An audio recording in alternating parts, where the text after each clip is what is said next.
wassalatu wassalamu ala Muhammadin wa ala alihi washabihi ajmain amin. Bapak-bapak, ibu-ibu anu dihormati tur diajri kuring.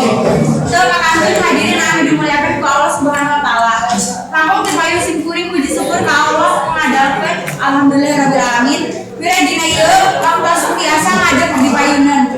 Para bapak, para ibu, miwah hadirin kanggo ngadugikeun diantara salawat sinareng salam mugia salamina dilungsurkeun ku panutan Allah Nabi anu dipinuji nyaeta Nabi Muhammad sallallahu alaihi wasallam.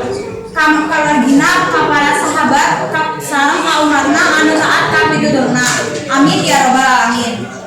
Bapak-bapak, ibu-ibu hadirin anu dimuliakan ku Allah Subhanahu wa taala. Didawiji kasadayana dina ieu waktos simkuring seja ngadugikeun penalus program wajib belajar salapan tahun anu ayeuna nuju dilaksanakeun. Tujuan pemerintah ngadakeun sadaya warga negara melaksanakan wajib Dikda 9 tahun teh sanes kanggo menuntas cita-cita bangsa Indonesia